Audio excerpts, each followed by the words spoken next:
నియమాభీలుడకు పతికి పవళుల్ రేలును ఏమరక పరిచరించుచునుండెన్. కత్తి మీద నడిచేవాడు ఎలా నడుస్తాడో అంత జాగ్రత్తగా పగలనక రేయనక ఆయన్ని అనువర్తిస్తూ కాలం గడుపుతాను. సరే, అనవరత భక్తి బాయక తన పతికిన్ ప్రియము చేసి తద్దయు గర్భం వనురక్తి దాల్చి యొప్పెను దినకర గర్భయగు పూర్వ దిక్సతి ఓలెన్. అపారమైనటువంటి అనురాగంతో ఆయన్ని అనుకరించి ఆయనని అనువర్తించిన కారణం చేత భర్త యొక్క అనురాగమును పొందినదై ఆయన అనురాగ ఫలితముగా ఆమె గర్భమును ధరించింది. ఇప్పుడు ఆమె గర్భముతో ఉంటే ఎలా ఉందో చెప్తున్నారు నన్నయ్య గారు. సూర్యభగవానుడనబడేటటువంటిని బిడ్డని ప్రసవించేటటువంటి పూర్వ దిక్కు తూర్పు దిక్కు అనే కాంత ఎలా ఉంటుందో అలా ఉంది. తూర్పు దిక్కు అన్న కాంత కడుపులో సూర్యుడు అన్న పిల్లాన్ని పెట్టుకుని ప్రసవించింది అనుకోండి, పుట్టే పిల్లాడు నెత్తుటి గుడ్డు కదండి పుడతాడు. నెత్తుటి గుడ్డు పుడుతుంది, అందుకని సూర్యోదయం కూడా ఎర్రగా ఉంటుంది. అంతటి నెత్తుటి గుడ్డుని కడుపులో పెట్టుకున్న పూర్వదిక్కనబడేటటువంటి కాంత ఎలా ఉందో గర్భిణి అయిన జరత్కారు అలా ఉంది. ఎందుకు ఆ మాట అన్నాం? అక్కడ సూర్యోదయం అయితే చీకట్లు పోతాయి, అక్కడ సూర్యోదయం అయితే రాక్షసులు పోతారు. ఇక్కడ ఈవిడ గర్భం పండి పిల్లవాడు పుడితే పాములకి అలుముకున్న చీకట్లు పోతాయి. జరత్కారు వంశంలో ఒక్క వేరు ఉన్నటువంటి దుబ్బులు పట్టుకుని వేలాడుతున్నటువంటి తాత తండ్రులు ఊర్ధ్వలోకాలకు వెళ్ళిపోతారు. కాబట్టి ఇద్దరినీ అనుగ్రహిస్తాడు సూర్యుడు వచ్చి అనుగ్రహించినట్టు. అందుకని పూర్వదిక్కుతో పోల్చారు ఆవిడ్ని. సరే, ఒకనాడు ఆయన కృష్ణాజినాన్ని ఆసనంగా వేసుకుని పడుకుని భార్య తొడ మీద తల పెట్టుకుని నిద్రపోతున్నాడు జరత్కారుడు. సూర్యాస్తమయం అయిపోతోంది. ఆశ్రమంలో అందరూ సంధ్యావందనం చేసుకుంటున్నారు. సంధ్యావందనం అత్యంత ప్రధానమైన విషయం. సంధ్యావందనం గురించి చెప్పినప్పుడు ఎంత గొప్ప విషయం చెప్తారంటే అసలు నిజంగా అదొక్కటి చేస్తే చాలండి అలా నియమంగా జీవితంలో. ఏ కారణం చేతనైనా సంధ్యావందనాన్ని విడిచిపెట్టి ఎక్కడికైనా వెళ్ళి మళ్ళీ రాత్రి 10 వస్తాననుకుంటే నియమంగా సంధ్యావందనం చేసి ఆయన ఇంటికి వెళ్ళి చెప్పుకోవాలి, అయ్యా ఈ పూట నేను సంధ్యావందనం చేయలేకపోతున్నాను, మీరు సంధ్యావందనం చేసి అర్ఘ్యం ఇచ్చినటువంటి జలములు కొన్ని తీసి పక్కన పెట్టండి, నేను అక్కడి నుంచి తిరిగి వస్తూనే మీ ఇంటికి వస్తాను, మీరు నాకు తీర్థం ఇచ్చిన తర్వాత వెళ్ళి అప్పుడు నేను భోజనం చేస్తాను లేకపోతే పలహారం చేస్తాను. తప్ప సంధ్యావందనాన్ని మానడానికి వీల్లేదు. అంత ప్రధానమైన విహిత కర్మ సంధ్యావందనం.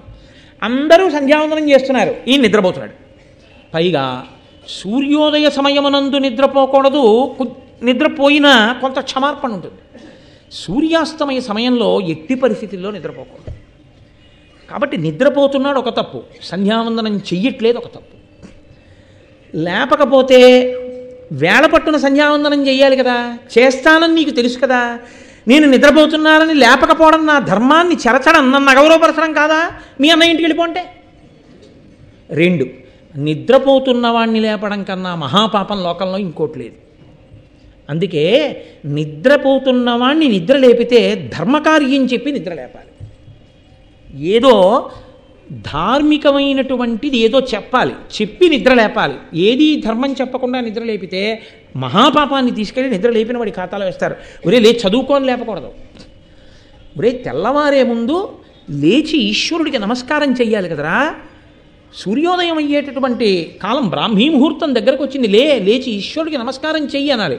వాడు ఈశ్వరుడికి నమస్కారం చేయడానికి లేచిన తర్వాత ఇప్పుడు కూర్చొని చదువుకోవాలి. అంతే తప్ప ఏ కారణము లేకుండా నిద్ర లేపకూడదు. ఏదో కారణం ఒరే సినిమా టికెట్లు తేవాలి కొంచెం లేపకూడదు. ధర్మకార్యమునకు మాత్రమే నిద్ర లేపాలి. ధర్మకార్యమనగా దైవకార్యమునకే నిద్ర లేపాలి. అందుకే కౌసల్యా సుప్రజా రామ పూర్వా సంధ్యా ప్రవర్తతే ఉత్తిష్ట నరశార్దూల కర్తవ్యం దైవమాన్నికం. రాముణ్ణి లేపితే ఎందుకు లేవాలో కారణం చెప్పి లేపాడు విశ్వామిత్రుడు. ఈశ్వరుడు పడుకున్నాడని తెలిసిన కాబట్టి కారణం చెప్పాలి. సంధ్యావందనానికి లేపాలి ఇప్పుడు నేను ఈయన్ని.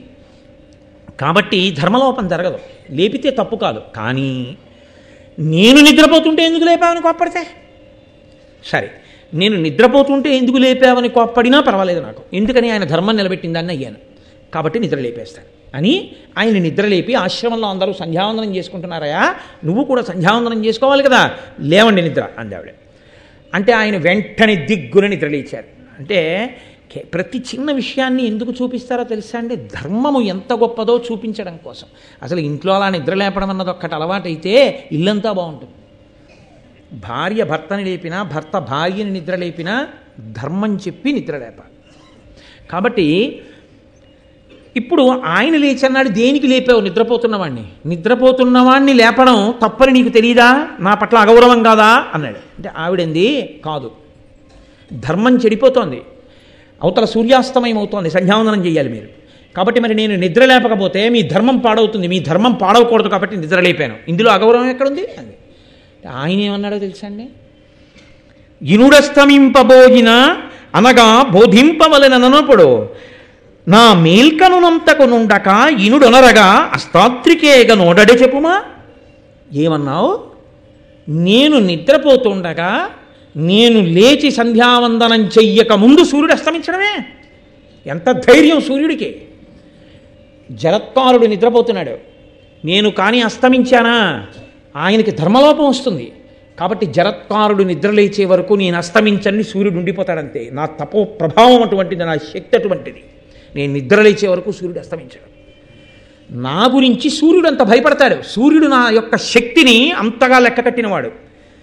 అటువంటి సూర్యుడు లెక్క కట్టి అస్తమించలేదు, నువ్వు మాత్రం సూర్యుడు అస్తమిస్తాడు, నువ్వు నిద్రలేని నన్ను లేపావు అంటే నా శక్తిని అంత తక్కువ అంచనా వేశావు. ఇది నాకు అగౌరవం కాదా? కాబట్టి నువ్వు మీ అన్నయ్య ఇంటికి వెళ్ళిపో, నేను ఆశ్రమానికి వెళ్ళిపోతున్నాను. ఏమి ప్రారంధం ఎవరైనా ఊహిస్తారా అది?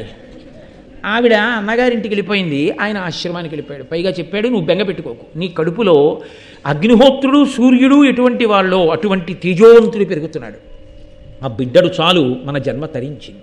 అంటే వాళ్ళ జీవితాలు అలా ఉండేవండోయ్. ఒక్కొక్కరు వివాహం చేసుకుంటే అసలు కామదృష్టి లేదన్న స్త్రీనే చేసుకున్నారు. హనుమ చేసుకున్నారు సువర్చనలు. అందుకే ఆమెకి కామదృష్టి లేదు, ఆయనకి కామదృష్టి లేదు. ఇద్దరు అలా ఉండి తరించారు. వాళ్ళు తరించారంటే వాళ్ళ స్థితి వేరు, ఒకరితో ఒకరికి పోలిక ఉండదు. కాబట్టి బ్రహ్మచర్యంలో సన్యసించిన శంకరాచార్యుల వారికి బ్రహ్మచర్యము సంసారము ఇలాంటివన్నీ చెప్పచ్చా అంటే చెప్పకూడదు, ఎందుకంటే ఆయన సన్యసించారు. కాబట్టి ఇప్పుడు ఆవిడ అన్నగారు వాసుకి దగ్గరికి వెళ్ళిపోయింది, ఆయనేమో ఆశ్రమంలో తపస్సు చేసుకోవడానికి వెళ్ళిపోయాడు. అదొక గొప్ప సంతోషంతో గొప్ప తృప్తితో ఉండేవారు. చాలు, మహాతేజోవంతుని యొక్క కుమారునకు నేను తల్లినయ్యాను, నా జన్మ సార్థకత పొందిందని తృప్తి పొందించేవారు వాళ్ళ రోజుల్లో. అంతకన్నా ఇంకా వాళ్ళకి కామోపభోగం మీద దృష్టి ఉండేది కాదు. కాబట్టి ఆయన తపస్సు చేసుకోవడానికి వెళ్ళిపోయాడు. వెళ్ళిపోయిన తరువాత ఆ పూర్ణతేజుడు అపగత పాపుడు అపాకృత భవాను బంధుడు నిజ మాతా పితృపక్ష ప్రబల భయాపహుడు ఆస్తికుడు ఉదితుడై పెరిగే ప్రభన్. ఆ పిల్లవాడు ఆస్తికుడు అనబడేటటువంటి పేరుంచబడిన పిల్లవాడు ఆ జరత్కారు యొక్క గర్భంలో నుండి పుట్టాడు. ఆయన పూర్ణమైనటువంటి తేజస్సు కలిగినటువంటి వాడు, అసలు పాపము తనకి అంటనివాడు, భవబంధములకు చిక్కనివాడు, పుడుతూనే అటు తల్లివేపు వాళ్ళని ఇటు తండ్రివేపు వాళ్ళని కూడా తరింపచేసినవాడు. ఎందుకని? ఇప్పుడు జరత్కారుడికి పిల్లలు పుట్టారు కాబట్టి ఆ ఒంటివేరు పట్టుకుని విరాలాడుతున్న వాళ్ళు ఊర్ధ్వలోకాలకు వెళ్ళిపోయారు. ఇటు జరత్కారువుకి పిల్లాడు పుట్టాడు కాబట్టి ఈయన వలన సర్పయాగంలో పడిపోయేటటువంటి పాములైన మేనమామలందరూ బతుకుతారు. కాబట్టి పుట్టడంతోనే అసలు ఏ తపస్సు చెయ్యకుండానే ఇరువంశాలను ఉద్ధరించినటువంటి మహాపురుషుడు ఆస్తికుడు. ఆయన చవనసుతుడైన ప్రమతితో చదివే సకల వేదాంగంబులు నిజ విమల బుద్ధి నిరిగే సకల శాస్త్రంబుల ఎల్లయందు అధిక సాత్వికుడు ఆస్తికుడు అనగజనులు. ఆయన చవనుని యొక్క కుమారుడైనటువంటి ప్రమతి దగ్గర విద్యాభ్యాసం అంతా చేశాడు. ఎందుకు వచ్చింది ఈ మాట?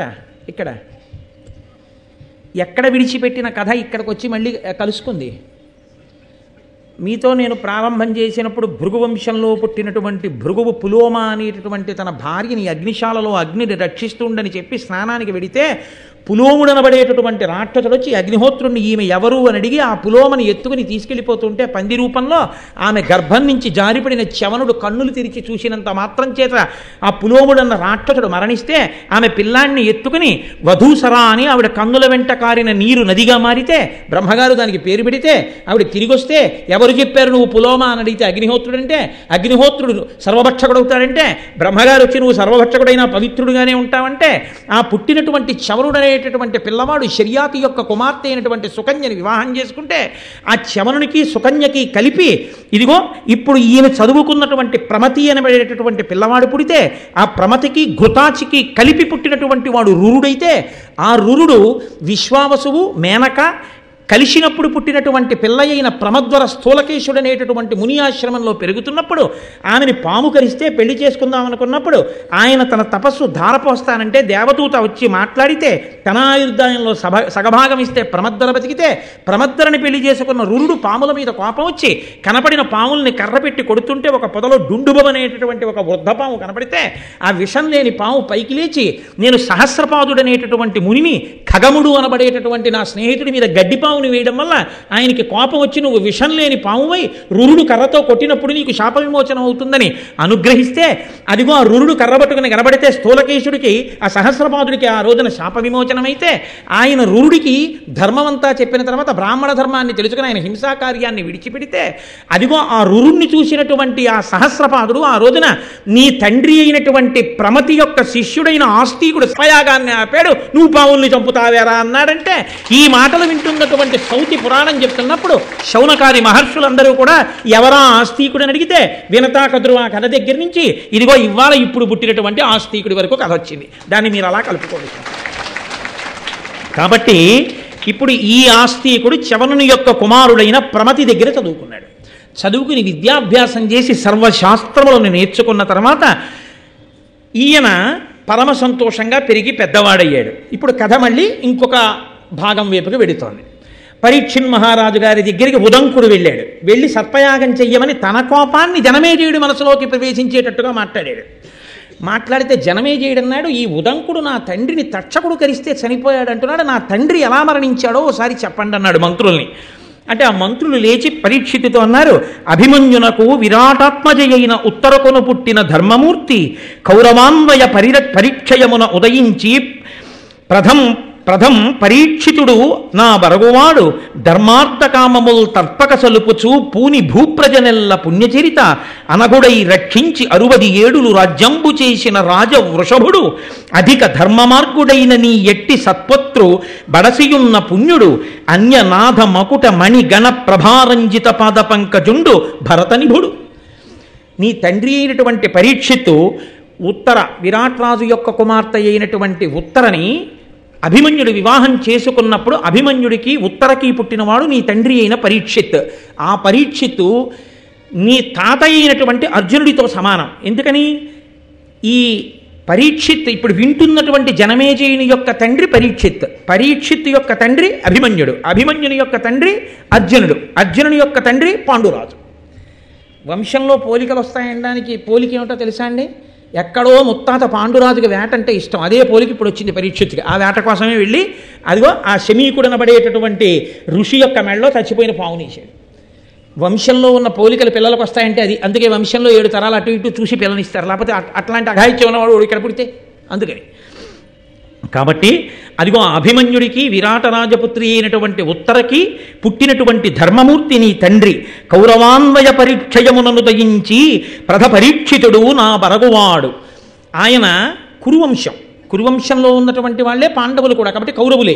కాబట్టి అదిగో ఆ కౌరవులు అంటే పాండవుల యొక్క సంతతి అంతా కూడా నశించిపోయి అభిమన్యుడు కూడా మరణించి ఉప పాండవులు కూడా మరణించిన తరువాత ఇంకా పాండవుల యొక్క వంశాంకురము ఉత్తరాగర్భమునందు మిగిలిపోయిన ఒక్క పరీక్షితే ఉన్నప్పుడు ఆ ఒక్క పిల్లవాడు కూడా బతకకూడదని పిండం మీదకి బ్రహ్మశిరోనామకాస్త్రాన్ని అశ్వత్థామ ప్రయోగిస్తే ఆమె కృష్ణుడి పాదములు పట్టుకుని ప్రార్థన చేస్తే ఇక్కడ బయట రథం దగ్గర నిలబడిన కృష్ణుడు ఉత్తరాగర్భంలోకి ప్రవేశించి ఆ బ్రహ్మశిరోనామకాస్త్రానికి పిండానికి మధ్యలో నిలబడి ఘోర రూపంతో బ్రహ్మాస్త్రాన్ని, సాత్విక రూపంతో పిండాన్ని చూసి బ్రహ్మాస్త్రాన్ని తనలో కలుపుకొని పిల్లాన్ని రక్షిస్తే ఆయన పరీక్షగా విష్ణువుని చూసి పుట్టిన తరువాత కూడా తాత అయిన ధర్మరాజు తొడ మీద కూర్చుని సభలో ఉన్న వాళ్ళందరినీ నేను మా అమ్మ కడుపులో ఉన్నప్పుడు శంఖ చక్ర గదా పద్మములను పట్టుకుని నన్ను రక్షించిన మహానుభావుడు ఎక్కడున్నాడా అని ఇలా పట్టి పట్టి చూస్తుంటే ఆయన్ని దేవరాతుడు అని పేరున్నా కూడా ప్రజలందరూ పరీక్షగా చూస్తాడని పరీక్షిత్ అని పిలిచారు. కాబట్టి కురువంశానికి మిగిలిన ఏకైక నలుసు నువ్వు. ధర్మార్థకామములు తప్పక చలుపుచు పూని భూప్రజనెల్ల పుణ్యచరిత అనఘుడై రక్షించి 67 రాజ్యంబు చేసిన రాజవృషభుడు. మీ తండ్రి 60 సంవత్సరములు ధర్మార్థ కామములు తప్పకుండా రాజ్యం చేసినటువంటి మహానుభావుడు. అటువంటి వాడు నీ వంటి సత్పుత్రుణ్ణి కన్నాడు. మీ నాన్న సింహాసనం మీద కూర్చొని పాదపీఠం మీద పాదం పెడితే అన్య దేశముల నుంచి వచ్చినటువంటి రాజుల యొక్క కిరీటములు నీ తండ్రి పాదముల దగ్గర ఉంచి నమస్కరిస్తే వాళ్ళ కిరీటములలో ఉన్న మణుల కాంతులు మీ తండ్రి పాదములకు నీరాజనములు పట్టేవి. అంత కీర్తి వహించినటువంటి మహానుభావుడు. కానీ ఇదిగో మీ వంశంలో ముత్తాత పాండురాజు గారికి ఉన్నటువంటి బలహీనతలాగే మీ తండ్రి కూడా వేటాడడం కోసమని చెప్పి అరణ్యంలోకి ప్రవేశించి వేటాడుతుండగా ఒక లేడీ కనబడితే ఆ లేడీని ఎలా అయినా వేటాడి పట్టుకోవాలని తన పరివారం అంతా వెనకపడిపోయి ఎక్కడో ఉండిపోయినా తానొక్కడే ఆ లేడీని వేటాడి తీసుకొస్తానని లేడీ వెంట పరిగెడుతూ బాణాన్ని విడిచిపెడితే బాణం తగినటువంటి లేడీ పరీక్షితుకి దక్కకుండా పారిపోయి శమీకుని యొక్క ఆశ్రమంలోకి వెళ్ళిపోతే లేడీని వెంట తగిలి దాన్ని వేటాడేటటువంటి మిషతో శమీకుడి ఆశ్రమంలోకి వెళ్ళి కన్నులు మూసుకుని అంతర్ముఖుడై ధ్యానంలో ఉన్నటువంటి శమీక మహర్షిని ఇటుగా లేడీ పరిగెత్తిందా అని అడిగితే బహిర్ముఖుడు కాడు కాబట్టి శమీకుడి జవాబు చెప్పకపోతే ఉద్ధతితో ఆకలి చేత దప్పిక చేత కలిగినటువంటి ప్రకోపం చేత చచ్చిపోయిన పావుని ధనస్సు యొక్క మూపుతో పైకెత్తి ఆయన మెడలో వేస్తే ఆయన కుమారుడైనటువంటి శృంగికి ఈ విషయం తెలిసి నా తండ్రిని ఇంత అగౌరవపరుస్తాడా దేశమేలే రాజని నేటికి 7వ రాజు తక్షకుని యొక్క విషాగ్ని చేత నా తండ్రి మూపురవనందు మృత సర్పాన్ని వేసినటువంటి పరీక్షతో తక్షకుని అగ్నిజ్వాలల యందు కాడి బూడిదగుగాక అని శాపవాక్కు విడిచిపెట్టి తండ్రి దగ్గరికి వచ్చి అభివాదం చేసి గోత్రనామాలు చెప్పుకుని భూమి మీద పడి నమస్కరిస్తున్న సమయంలో ఆ మహానుభావుడు శమీకుడు కన్నులు విప్పి తన కొడుకైన శృంగిని చూసి ఏరా బాధగా ఉన్నామని అడిగితే నాన్నగారు మీ మూపు మీద పరీక్షిత్ మృత సర్పాన్ని వేశాడు, కోపం వచ్చి నేటికి 7వ నాడు ఆయన మరణించాలని నేను శాపవాక్కు విడిచిపెట్టాను, అదిగో ఆ మూపురం మీద పాము తీశాను, నాకు చాలా బాధ కలిగింది నాన్నగారు ఆ పరీక్షిత్తు చేసినటువంటి దుష్కృత్యానికంటే. శమీకుడు చూసి ఎంత పని చేశావురా, చంద్రవంశంలో పుట్టినవాడు మహాపురుషుడు, రాజ్యమును ధార్మికంగా పరిపాలిస్తున్నవాడు, అందరినీ కాపాడేటటువంటి ప్రభువుని నీ యొక్క వ్యగ్రమైన వాక్కు చేత అర్ధాయుష్కుణ్ణి చేసి పడగొడుతున్నావు, దీనివల్ల లోకమంతా పాడైపోదా, కోపం అనేది రానేకూడదు, కానీ కోపం వస్తే ఎన్ని ఉపద్రవాలు వస్తాయో వినరా అని ఆ రోజున కొడుకు శృంగితో శమీకుడు అన్నాడు. క్రోధమ తపముంచెరచును క్రోధమ అణిమా దులైన గుణముల బాపున్ క్రోధమ ధర్మక్రియలకు బాధయగున్ క్రోధిగా తపస్వికి చిన్నే. క్రోధము ఆవహించినటువంటి వాని యొక్క తపస్సు చెడిపోతుంది. క్రోధము వలన అణిమాది సిద్ధులు గుణములు అన్నీ నశించిపోతాయి. క్రోధము ధార్మికమైనటువంటి పనులు చెయ్యనివ్వదు. క్రోధమున్నటువంటి వాడు ఇక తపస్వి ఎలా అవుతాడు? క్షమలేని తపసితనమును ప్రమత్తు సంపదయు ధర్మ బాహ్య ప్రభు రాజ్యము భిన్న కుంభమునతో యముల బట్టుల అధ్రువంబులకు ఇవియల్లన్. క్షమలేని తపసితనమును, ఓర్పులేనటువంటి తపస్సు, అలాగే పరాకుగా ఉండకపోవడం వల్ల ఐశ్వర్యం నిలబడకపోవడం అనేటటువంటి లక్షణం. అంటే పరాకు ఉన్నటువంటి వాడికి ధనం ఉంటుంది, పరాకు లేకపోవడం అనేటటువంటి వాడికి ధనం జారిపోయినట్టు ధర్మం విడిచిపెట్టినటువంటి రాజుకి రాజ్యం ఎలా నశిస్తుందో అది పగిలిపోయిన కుండలో పోసినటువంటి నీరు కారిపోయినట్టే. క్రోధమున్న వాడికి తపస్సు ఫలించదు, ధర్మం విడిచిపెట్టిన వాడికి రాజ్యం నిలబడదు, పరాకు లేని వాడికి ఐశ్వర్యం నిలబడదు, పగిలిపోయిన కుండలో నీరు పోసిన వాడికి నీరు నిలబడదు. కాబట్టి నీకెందుకురా తపస్సు, ఇంత క్రోధం ఉన్నవాడికి నీకు తపస్సు ఫలిస్తుందా, ఎంత తప్పు పని చేశావురా అని గౌరముఖుడు అనబడేటటువంటి ఒక మునిని పిలిచి నేటికి 7వ రోజున మరణించాలని రాజుకి నా కొడుకు శాపం ఇచ్చాడు. వెంటనే భద్రతా ఏర్పాట్లు చేసుకుని మంత్రతంత్రములు తెలిసిన్నటువంటి నిపుణులైన బ్రాహ్మణుల్ని పక్కన పెట్టుకుని ఎంత మాత్రమూ పరాకు లేకుండా తనను తాను రక్షించుకోమని పరీక్షిత్ మహారాజుకి నా వాక్కుగా చెప్పండని ఆ గౌరముఖుడనబడేటటువంటి మునిని పరీక్షిత్ దగ్గరికి పంపిస్తే ఈయన వెళ్ళి పరీక్షిత్తుకి చెప్తే శమీక మహర్షి కొడుకుని అడిగాడు ఆ రోజున, నువ్వు వెనక్కి తీయలేవా నీ శాపాన్నని. నాన్నగారు నేనేం చెయ్యలేని, ఇప్పటికే నేను విడిచిపెట్టిన శాపవాక్కు తక్షకుడిలో ప్రచోదనం చేసి బయలుదేరిపోయి ఉంటాడు కరవడానికి పరీక్షిత్తుని అన్నాడు.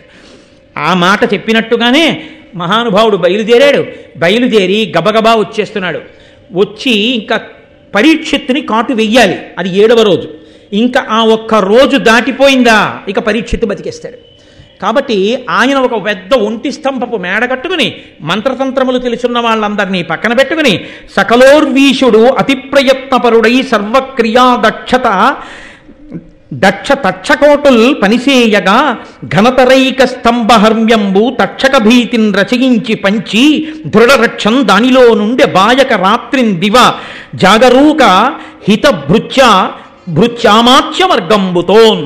ఆయన బోలెడంతమంది వడ్రంగుల్ని కార్మికుల్ని పిలిచి ఒంటి స్తంభపు మేడ కట్టించుకుని అందులో తన యొక్క భృత్యుల్ని మంత్రుల్ని చుట్టూ పెట్టుకుని విషాన్ని విరగొట్టగలిగినటువంటి మంత్రాలు తెలుసున్న వాళ్ళని తంత్ర నిపుణుల్ని సిద్ధంగా పెట్టుకుని అందులోనే ఉంటూ 7 రోజులు అయ్యే వరకు నేను కిందకి దిగిరానని ఆ ఒంటి స్తంభపు మేడలో కూర్చున్నాడు. కూర్చునుండగా 7వ రోజు వచ్చింది. బయలుదేరాడు. ఎవరు? తక్షకుడు. ఆయన్ని కరుస్తాను అని. ఈలోగా బ్రహ్మగారు ఏం చేశారంటే, ఈ లోకంలో పాములు ఎవరిని పడితే వాళ్ళని కరిచేస్తున్నాయి, కరిస్తే పాపం చనిపోతున్నారు, పాము కరిస్తే చనిపోకుండా బ్రతికి ఉండడానికి నేను కశ్యపుడు అనేటటువంటి ఋషికి పాము యొక్క విషాన్ని విరగ్గొట్టగలిగినటువంటి మంత్రాన్ని ఉపదేశం చేస్తానని సాక్షాత్తుగా చతుర్ముఖ బ్రహ్మగారే కశ్యప మహర్షిగా ఉపదేశం చేశారు. ఆ కశ్యప మహర్షి ఎంత గొప్పవాడంటే, ఆయన నేను బయలుదేరి వెళ్ళి లోకాన్ని రక్షించగలిగిన ప్రజ్ఞావంతుడు కనుక పరీక్షిత్తుని తక్షకుడు కరిస్తే మరణించబోయే రాజు యొక్క శరీరంలోని విషాన్ని విరగ్గొట్టి నేను పరీక్షిత్తుని రక్షిస్తానని కశ్యపుడు బయలుదేరాడు. ఇద్దరూ బయలుదేరారు. వృద్ధ బ్రాహ్మణ వేషంలో తక్షకుడున్నాడు, కశ్యపుడు వెడుతున్నాడు. ఇద్దరూ కలుసుకున్నారు. దారిలో కలుసుకున్న తరువాత అడిగాడు, ఏమయ్యా నువ్వెవరు ఎక్కడికి వెడుతున్నావు అన్నాడు. అంటే కశ్యప ఋషి అన్నాడు, నేను రాజుని ఇవాళ 7వ రోజు తక్షకుడు కలుస్తాడు, కరిచినప్పుడు నేను ఆయన్ని మళ్ళీ విషం పోగొట్టి బ్రతికించడానికి వెడుతున్నానన్నాడు. పిచ్చివాడా, నువ్వు ఆ కోరిక విడిచిపెట్టు, వజ్రాయుధం తగిలినవాడు బతుకుతాడేమో, తక్షకుడు కరిచినవాడు బతకడం. నేనే తక్షకుణ్ణి, నేను ఒకసారి కరిస్తే బూది కుప్పగా పడిపోతాడు, మనిషి బతికుండడం కాదు, కాబట్టి నువ్వు బ్రతికించలేవన్నాడు. ఆయన అన్నాడు, బూది కుప్పగా నువ్వు చేసినా నేను బ్రతికించగలను. అయితే ఏది, ఇక్కడ పెద్ద మర్రి చెట్టు ఉంది, దాని కొమ్మలు ఎంత దూరం వ్యాపించాయో తెలియట్లా, పచ్చటి చెట్టు, నేను మొదట్లో కరుస్తాను, బూడిద కుప్పగా పడిపోతుంది, బ్రతికించి చూస్తానన్నాడు. తక్షకుడు కాటు వేశాడు, అది బూది కుప్ప కింద పడిపోయిన చెట్టు. వెంటనే ఈ కశ్యప ఋషి బ్రహ్మగారు తనకి ఉపదేశం చేసినటువంటి మంత్రాన్ని జపం చేసి ప్రయోగించాడు. వెంటనే ఆ మర్రి చెట్టు మళ్ళీ వచ్చేటప్పటికి తక్షకుడు ఆశ్చర్యపోయాడు. అయితే ఈ విషయం ఎలా తెలిసింది హస్తినాపురంలో అంటారేమో, ఒక వ్యక్తి కర్ర పుల్లలు ఏరుకుందామని అరణ్యంలోకి వచ్చి ఆ మర్రి చెట్టు మీదకి వచ్చి ఎండు పుల్లలు విరుచుకుంటున్నాడు. అకస్మాత్తుగా వీళ్ళిద్దరూ మాట్లాడుకుని తక్షకుడు కరవడంలో ఈ వ్యక్తి కూడా కాలి బూడిదైపోయి కింద పడిపోయాడు. మళ్ళీ కశ్యప ఋషి మంత్రప్రభావం చేత చెట్టుతో పాటు ఆయన కూడా బతికాడు. ఆయన తర్వాత పరిగెత్తుకుంటూ హస్తినాపురానికి వెళ్ళి ఈ విషయం అంతా చెప్పాడు. వాళ్ళిద్దరూ ఇలా మాట్లాడుకున్నారని, అందువల్ల బయటకు వచ్చింది లోకంలో. కాబట్టి ఇప్పుడు తక్షకుడు అన్నాడు, నేను కాటు వెయ్యడం అనేటటువంటిది పరమసత్యం, కాటు వేసేస్తాను, నువ్వెందుకు ఆయన్ని బతికించాలనుకుంటున్నావు? ఒకటి, మహానుభావుడు కాబట్టి బతికిస్తాను. 2, రాజుని బతికిస్తే రాజు అపారమైన ధనమిస్తాడు, రాజు ఎంత ధనమిస్తాడో అంతకన్నా అధికమైన ధనమిస్తాను, నువ్వు బ్రతికించవద్దు, వెళ్ళిపోమన్నాడు. కశ్యప ఋషి కందులు మూసుకుని అంతర్దృష్టితో చూశాడు. రాజుకి మరణము తథ్యము అని తెలిసిపోయింది. అంటే ఒకసారి ఋషివాక్కు ఇక తప్పించుకోవడం కుదరదు, కాబట్టి ఎలాగో మరణిస్తాడు, కాబట్టి నేను ఈ డబ్బు తీసుకుని వెళ్ళిపోదామని ఆయన తక్షకుడు ఇచ్చినటువంటి డబ్బు పెట్టుకుని కశ్యప ఋషి వెళ్ళిపోయాడు. ఇప్పుడు ఈయన కోటలోకి ప్రవేశించాలి, ఒంటి స్తంభపు మేడలోకి. తన సోదరులైనటువంటి పావుల్ని కొంతమందిని పిలిచి, మీరు బ్రాహ్మణ కుమారుల వేషం వేసుకుని ఋగ్వేద యజుర్వేద మంత్రాలు చెప్తూ వెళ్ళండి, కొన్ని పువ్వులు పళ్ళు పట్టుకెళ్ళి ప్రసాదం రాజానికి రక్షగా ఇస్తున్నామని ఇవ్వండి. వేదం చదువుకుంటున్న బ్రాహ్మణ కుమారుల్ని చూస్తే రాజు కాదన్నాడు, తీసుకుంటాడన్నారు. అంటే వాళ్ళు అలాగే వెళ్ళారు. వెడితే రాజు పాపం ప్రసాదం కదా అని పుచ్చుకున్నాడు. పుచ్చుకొని ఆయన ఆ పళ్ళు తన చుట్టూ ఉన్న మంత్రులకి ఇస్తున్నాడు. ఇస్తూ చాలా ధైర్యంగా ఆయన ఆ మంత్రులతో ఒక మాట అన్నాడు, సూర్యులనున్న మంత్రులను చుట్టములన్ కడుకూర్చు మిత్రులన్ సరబలండు చూచి మునిశాపతి నంబులు ఒవుదించే అంభోరుహమిత్రుడస్తగిరి పొందెడునంచొగి తత్ఫలావలుల్ వారలకెల్లబెట్టి అనవజ్యుడు తనొక పండు చిచ్చరన్. అదిగో సూర్యాస్తమయం అయిపోతోంది, పశ్చిమ దిక్కున గురికిపోతున్నాడు సూర్యుడు. 7వ రోజు అయిపోయింది, కాబట్టి ఇంక శాపం నేను చేయదు, నేను బతికేసినట్టే.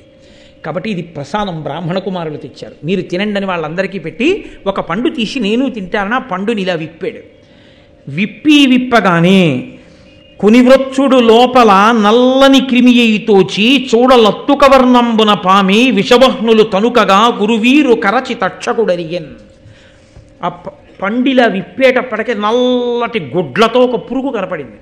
ఆ పురుగు మెల్లగా ఎర్రటి రంగుతో రక్తవర్ణంలో పాము అయింది. ఆ పాము తక్షకుడు.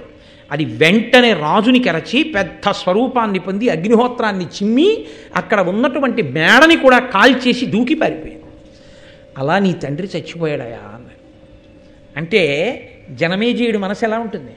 ఆయన చాలా వ్యగ్రత పొందాడు తక్షకుడి మీద. నిజంగా కూడా తక్షకుడు యుక్తాయుక్త విచక్షణ లేని పాము.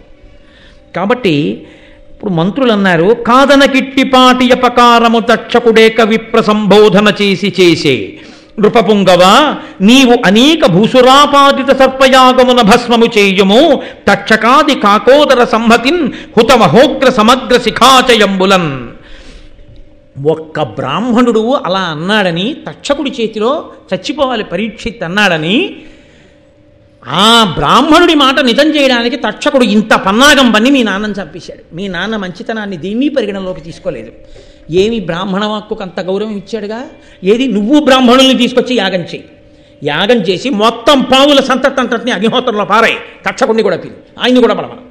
కాబట్టి నువ్వు ప్రతీకారం చెయ్యవలసిందే, చెయ్యి యాగం అన్నారు. అనగానే ఆయన అన్నాడు, అయితే యాగశాల నిర్మాణం చెయ్యండి, ఋత్విక్కుల్ని పిలవండి, నేను యాగదీక్ష తీసుకుంటున్నాను అన్నాడు. దీక్ష అన్న మాట యాగమునకే అనువర్తిస్తుంది. కాబట్టి నేను దీక్షితుడిని అవుతున్నానన్నాడు.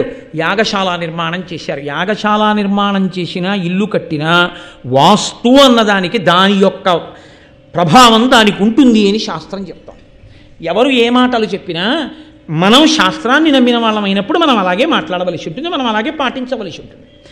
కాబట్టి అందులో ఒక పౌరాణికుడు, ఒక మహానుభావుడు, శాస్త్రములు తెలుసున్నవాడు వచ్చి జనమేజయుడితో అన్నాడు, అనగా ఈ యజ్ఞము విధి సనాధరుత్తి ప్రయోగ సంపూర్ణం వయ్యును గడచన నేరదు నడుమన యుడుగును భూసురోత్తమ నిమిత్తమునన్. ఈ యాగశాల నిర్మాణంలో దోషం ఉంది. యాగశాల నిర్మాణంలో దోషం ఉన్న కారణం చేత ఎంత గొప్ప బ్రాహ్మణుల్ని నువ్వు తీసుకొచ్చినా, ఎంత గొప్ప యజ్ఞ సంభారాలు నువ్వు తీసుకొచ్చినా, ఈ యాగం మధ్యలో ఒక బ్రాహ్మణుడి వల్ల ఆగిపోతుంది అన్నాడు. జనమేజయుడు లక్ష్య పెట్టలేదు. లక్ష్య పెట్టకుండా ఆయన ఆ యాగం చెయ్యడం కోసం అని చెప్పేసి సిద్ధపడ్డాడు. జనమేజయుని యొక్క భార్య కాశీరాజు యొక్క కుమార్తె అయిన వపుష్టమ. ఆ వపుష్టమతో కలిసి భార్య లేనివాడు యాగం చేయడానికి అర్హుడు కాడు. కాబట్టి భార్యాసహితుడై యజ్ఞదీక్షితుడై ఆ సర్పయాగం చేయడానికి కూర్చున్నాడు. బ్రాహ్మణులందరూ కూర్చున్నారు. ఒక్కొక్క పాము పేరు పిలుస్తున్నారు. పిలిస్తే వచ్చి అతి వేగాకుల చిత్తులై పడి రుదాప్తాసీ విషాగ్నుల్ సితాసిత పీతారుణ వర్ణదేహులు నవాసృగ్రక్త నేత్రుల్ మహోన్నతులేక త్రిక పంచ సప్త నవ నానామస్తకుల్ పల్వురుద్ధత నాగేంద్రులు బ్రహ్మదండ హతి ఆర్తధ్వానులై మహిలోన్.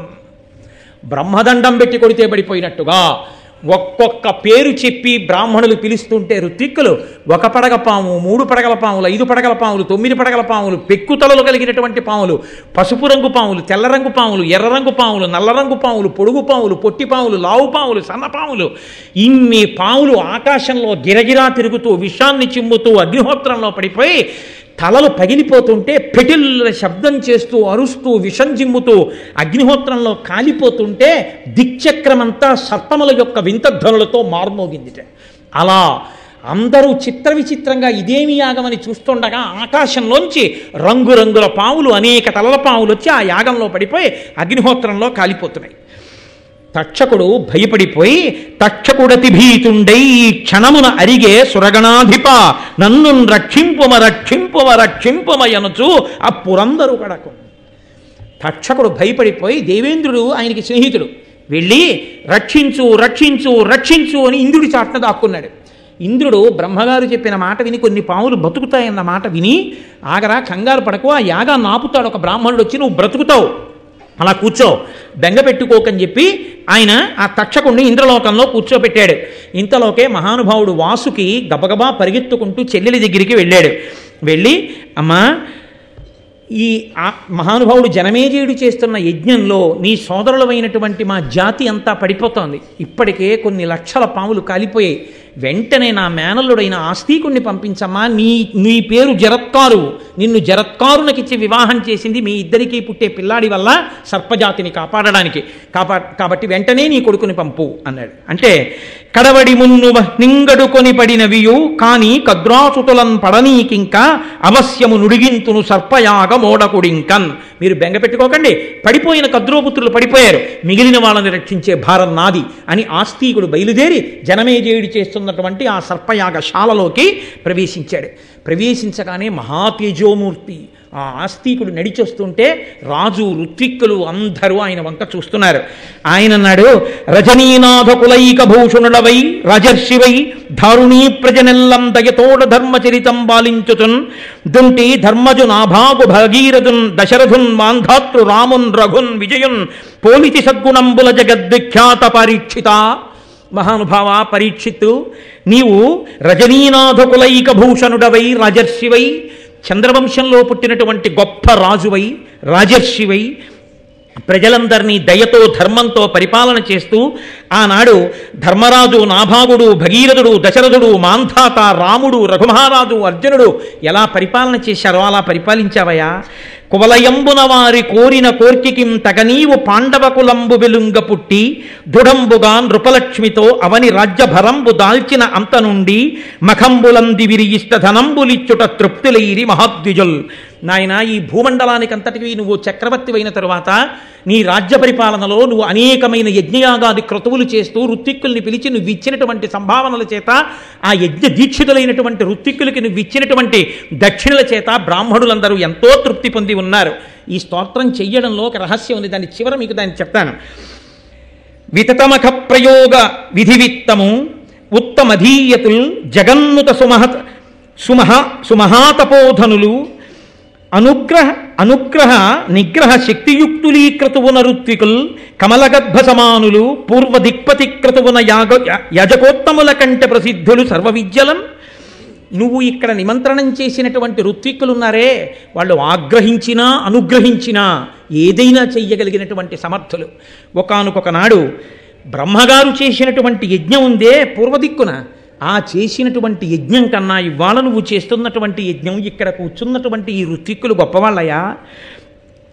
అమ్మనుజేంద్రుడైన నలు యజ్ఞము, ధర్మరాజ రాజసూయ యజ్ఞము, ప్రయాగ చేసిన ప్రజాపతి యజ్ఞము, పాశపాణి యజ్ఞమును, కృష్ణు యజ్ఞము, నిశాకరు యజ్ఞము, నీ మనోజ్ఞ యజ్ఞమును ఒక్క రూప విలసన్ మహిమం కురువంశవర్ధన.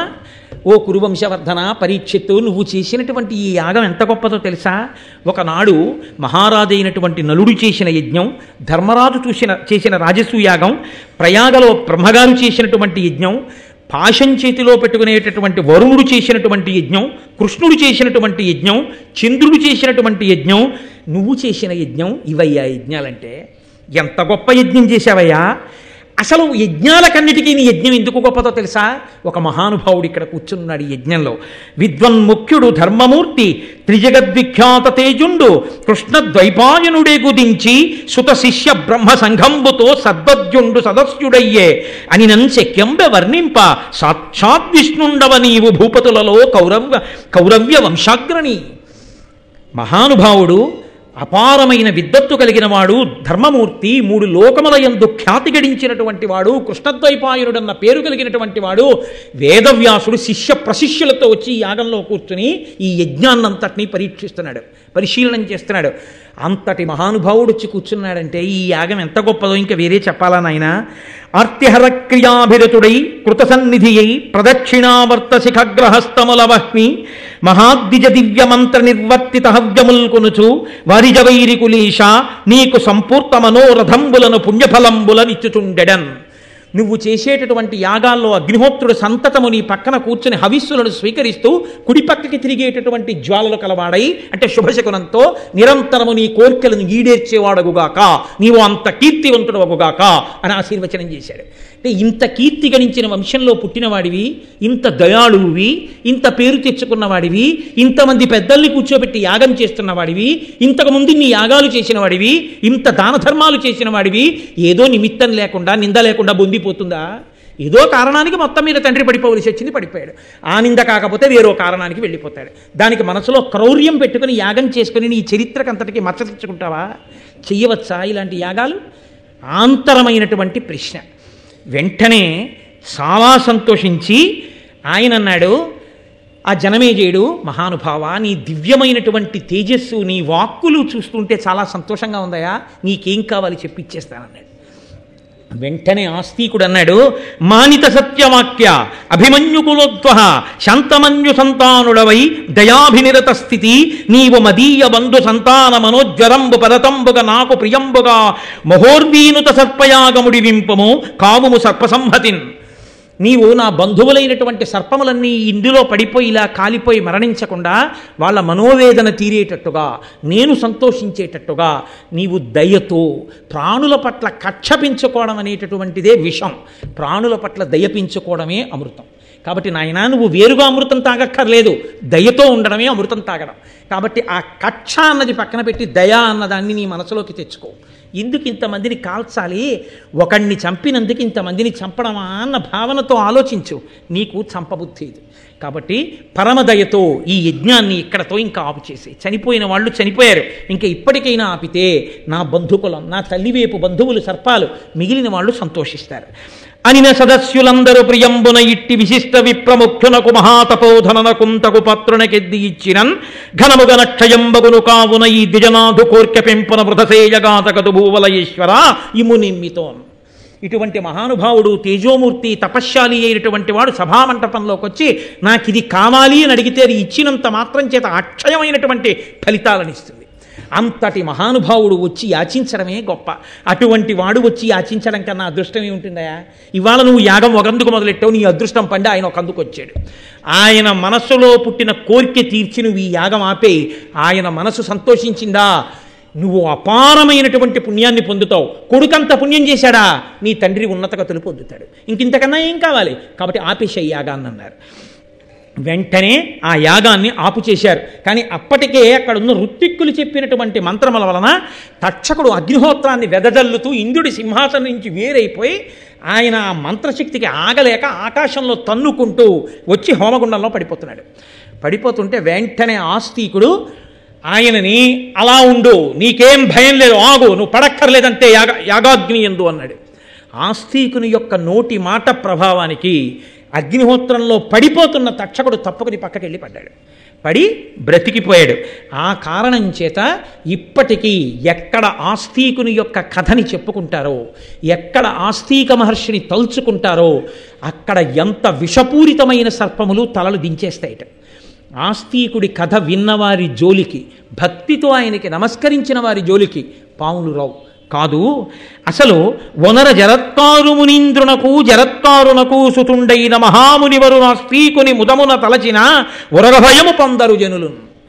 ఎవరైతే ఆ జరత్కారువుకి జరత్కారుడికి పుట్టినటువంటి ఆస్తికుని వలన ఉభయ వంశములు తరించి సర్పయాగంలో పాములు పడకుండా రక్షింపబడినటువంటి ఈ కథ వింటున్నారో అటువంటి వారికి పాముల వంటి పాపములు తొలగి వారు భగవంతుణ్ణి చేరడానికి, భగవంతుణ్ణి అనుగ్రహాన్ని పొందడానికి యోగ్యమైన స్థితిని పొందుతారు అని దీనికి ఫలశ్రుతి చెప్తూ మహోత్కృష్టమైనటువంటి జనమేజయ సర్పయాగం ఆస్తిక మహర్షి వల్ల ఆగినటువంటి సందర్భాన్ని కద్రువ కృతయుగంలో ఇచ్చిన శాపం కలియుగ ప్రారంభంలో ఎలా కట్టి కుడిపిందో, బ్రహ్మగారన్న వాక్కు నిజమై పుట్టినటువంటి ఒక మహాపురుషుడు యాగాన్ని ఆపి దుష్ట సర్పములు నశించిన తర్వాత మిగిలిన పాములు ఎలా బ్రతికాయో ఈ కథలో చెప్పబడింది. అంటే ఒకసారి మహాపురుషులైనటువంటి వారు కోపంతో కానీ అనుగ్రహంతో కానీ ఒక వాక్కుని విడిచిపెట్టేశారో అది ఎప్పుడో అప్పుడు అనుభవంలోకి వచ్చి తీరుతుంది అని మనకి అనేకమైనటువంటి ధర్మసూక్ష్మములతో కూడినటువంటి ఈ కథాభాగాన్ని మహానుభావుడు మనకు అందించి నన్నయ్య భట్టారకుడు మనని కృతార్థుల్ని చేశారు. ఇన్ని ధర్మసూక్ష్మములు వివరించారు. మీరు దీన్ని జాగ్రత్తగా గమనిస్తే ఎన్నో చోట్ల వ్యగ్రతతో విడిచిపెట్టినటువంటి వాక్కు బ్రహ్మదండము కన్నా గొప్పదై పడగొట్టేస్తుంది అని చూపిస్తుంది. అందుకే తపస్సు చేయడం గొప్ప కాదు, తపస్సు చేసినటువంటి వాడు నిగ్రహాన్ని పొంది ఉండడం కూడా అంతే అవసరమై ఉంటుంది. శృంగి వాక్కు విడిచిపెట్టాడు, శమీకుడు అడిగాడు ఉపసంహారం చేయమని. నాన్నగారు నేను శాపవాక్కు విడిచిపెట్టింది అప్పుడే తక్షకుడిలో ప్రచోదనం చేసేసింది, కాబట్టి నేను వెనక్కి తీలేనన్నాడు. కద్రువ విడిచిపెట్టింది, వెనక్కి తీలేకపోయింది. బ్రహ్మగారు అనుగ్రహవాక్కు విడిచిపెట్టాడు, రక్షింపబడ్డాయి. కోపంతో విడిచిపెట్టిన వాక్కు భూతదయలేనటువంటి పనియే విషము. భూతదయ సకల ప్రాణులు సంతోషంగా ఉండాలనేటటువంటి మనసుతో జీవించడమే అమృతం. కాబట్టి నువ్వు అమృతము తాగి ఉండాలి అన్న కోరిక నీకు ఉంటే నువ్వు భూతదయతో, అందరి పట్ల కారుణ్యంతో, సంతోషంగా భగవంతుణ్ణి అందరి యందు చూస్తూ ప్రేమతో జీవించడమే మార్గము అని అన్యాపదేశంగా నన్నయ్య భట్టారకుడు ఋషితుల్యుడు కనుక సమస్త జాతికి ఉద్బోధ చేసి కక్షలు కార్పణ్యములు మంచివి కావని ఉద్బోధ చేసినటువంటి పరమోత్కృష్టమైన వాక్కుతో ఈనాటి ఈ ఉపన్యాసాన్ని పూర్తి చేస్తూ రేపటి రోజు నుంచి చెప్పేటటువంటి ఘట్టములన్నీ కూడా నేను ఇది ఏదో మీకు ఆ కాకతాళీయంగా చెప్తున్న మాట అని మీరు స్వీకరించద్దు. కేవలముగా ఇక రేపటి నుంచి వచ్చేటటువంటివన్నీ కూడా మహాత్ముల యొక్క జననములు. ఎటువంటి మహాత్ములంటే వేదవ్యాస జననము, భీష్మాచార్యుని అవతరణ, తర్వాత పాండవులు పుట్టడం, ఇంకా అంతా కూడా మహాపురుషుల యొక్క జననములు. మీకు ఆశ్చర్యం ఏమిటో తెలుసా? ఈ మహాపురుషుల జననం జరిగేటప్పుడు ఎంతమంది దేవతలో వస్తారు, కథలో వచ్చి అనుగ్రహిస్తారు. వాగ్రూపంగా ఇంతమంది దేవతలు ఆది పర్వంలో రావడం పూర్తవగానే 5, 6, 7 తారీఖుల్లో చెప్పుకున్న భారతంలో దేవతల్ని పిలిచిన పిలుపు వృధా అవ్వకుండా అది ఈశ్వరుడు అనుగ్రహం అంటే. 5, 6, 7 తారీఖుల్లో పక్కన బ్రహ్మాండమైన యాగశాల నిర్మాణం జరుగుతుంది. ఇంకా మీరు రోజు చూద్దరుగా నా యాగశాల నిర్మాణం అదిని. గాయత్రీ మహామంత్రానికి 24 అక్షరాలైతే 24 మంది మహాతేజోవంతులు గొప్పగా వేదం చదువుకున్నటువంటి ఋత్విక్కులు వస్తారు. 24 మంది ఋత్విక్కులు అక్కడ బ్రహ్మాండమైన యాగం చేసి దేవతలందరికీ హవిస్సులు ఇస్తారు. మనం ఆ యాగశాలకి ప్రదక్షిణం, మహాభారత శ్రవణం. ఇది పూర్తయిన తర్వాత అక్కడ మంటపంలో పెట్టినటువంటి మంత్రపూరితమైన జలములతో కూడిన కలశ పట్టుకొని స్వామివారి దేవాలయం పైకెక్కి కుంభాభిషేకం చేస్తారు 7వ తారీఖు సుముహూర్తంలో. ఒక పక్క ఆదిపర్వం, ఒక పక్క సర్వోత్కృష్టమైనటువంటి కుంభాభిషేకం. 2 ఘట్టములు ఏకకాలంలో ఆదిపర్వం పూర్తవుతుంటే మహాకుంభాభిషేకంతో పూర్తవుతుంది. ఇంకా ఇంతకన్నా అదృష్టం ఎవరిని పట్టుకుంటుంది? మన అదృష్టం అయ్యప్ప స్వామి అనుగ్రహించి ఆదిపర్వం మహాభారతం ఎప్పుడు చెప్పబడుతుందో, ఎప్పుడు మహాపురుష జననం ఇక్కడ వినబడుతుందో అప్పుడు నా దేవాలయానికి కుంభాభిషేకం అన్నాడు ఆయన. అందుకే ఇంతకాలం ఆగిపోయింది. ఆదిపర్వం ప్రారంభించగానే సుముహూర్తం నిర్ణయం అయిపోయింది, యాగశాల ప్రారంభం అయిపోతోంది. ఆదిపర్వం పూర్తయితే మహానుభావుడు, పరమధర్మాత్ముడు, ఎవరి పేరు చెప్తే లోకం పరవశించిపోయి తరించిపోతుందో అటువంటి భీష్ముడు, ధర్మరాజు, భీముడు, అర్జునుడు, నకులుడు, సహదేవుడు, ద్రౌపదీదేవి, ఋష్టజ్యుమ్నుడు, ద్రోణుడు, ఆ కృపాచార్యుడు, మహాత్ముల యొక్క జననములన్నీ ప్రారంభమవుతాయి. ఆ ఘట్టములన్నీ ఇంకా రేపటి నుంచి ప్రారంభం. దేవయాని, కచ్చుడు, మహానుభావుడు బృహస్పతి, శుక్రాచార్యుల వారు, అసలు వాళ్ళ పేర్లు తలుచుకుంటే చాలు, వింటే చాలు. అటువంటివన్నీ రేపటి నుంచి ఆ ఘట్టాలు ప్రారంభం. కాబట్టి రేపు సాయంకాలం 6:30 మళ్ళీ తిరిగి మనం కలుసుకుందాం. నేను 8 గంటల సమయాన్ని దాటిపోయినందుకు నన్ను ఇవాళ ప్రేమతో మన్నించవలసిందిగా గోపాలకృష్ణ గారిని వేడుకుంటూ ఇక దాని మీద ఒక్క మాట కూడా మాట్లాడద్దని కోరుకుంటూ మంగళాశాసన పరమదాచార్య పురోగమై సర్వైశ్చ పూర్వైరాచార్యై సత్కృతాయాస్తు మంగళం. మంగళం కోసలేంద్రాయ మహనీయ గుణాత్మనే చక్రవర్తి తనూజాయ సర్వభౌమాయ మంగళం. ఉమాకాంతాయ కాంతాయ కామితార్థప్రదాయినే శ్రీగిరీశాయ దేవాయ మలినాథాయ మంగళం. కరచరణకృతం వా కర్మవాక్కాయజం వా శ్రవణనీనజం వా మానసం వా పరాధం విహితం వా సర్వమేత్తక్షమస్వ శివ శివ కరుణాబ్ధే శ్రీ మహాదేవ శంభో. సర్వం శ్రీ ఉమామహేశ్వర పరబ్రహ్మార్పణమస్తు. స్వస్తి.